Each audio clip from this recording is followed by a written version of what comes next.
Hi, my name is Lucas Dove, and today we'll be discussing what would have happened if the California gold rush had never occurred.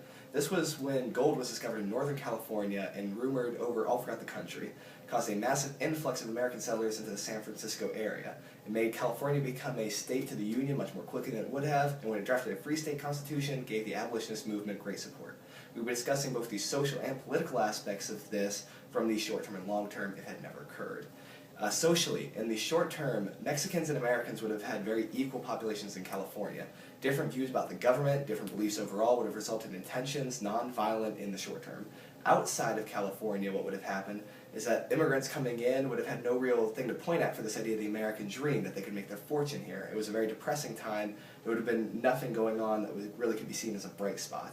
In the long term, these non-violent little actions between Americans and Mexicans would have turned violent, would have turned tumultuous. Mexican troops probably would have been called in to deal with the Americans, but American troops probably would not have been sent in because they were dealing with internal affairs at the time between North and South, those overall conflicts. They didn't have time to worry about California. Overall, the Americans would have been outmatched, probably would have resulted in massive casualties and great loss. Outside of California, depression would have increased as Americans really had nothing to point at for this American dream still. Socially is the idea of the people. How socially is the people, and the people would not have been doing good. Politically, in the short term, what would have happened is that when California was admitted as a free state, it gave the abolitionist movement such support that they had a free state, they had a basis, keeping the Manifest Destiny expansionist-minded Democrats out from the Pacific Ocean.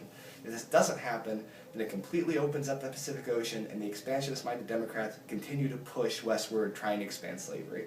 Also, when it was made into a free state, this was the catalyst for drafting the Compromise of 1850. This means that Utah and New Mexico don't become popular sovereignty territories and are still completely open to slavery.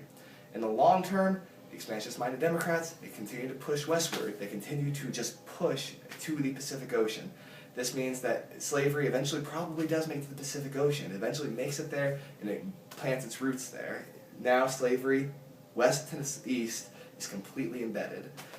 With this, that means that the Senate would probably be majority pro-slavery. Without that extra support in the Senate, potentially in 1860, Abraham Lincoln does not win the election.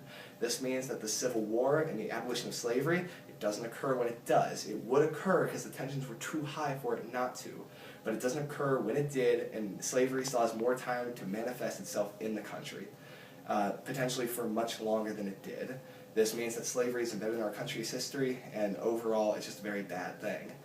In conclusion, you would not expect for gold being discovered in California to be the catalyst for what would eventually abolish slavery. But if you really go deep into it, you can see that it was, and that really overall was a very great thing for America. That is all. Thank you.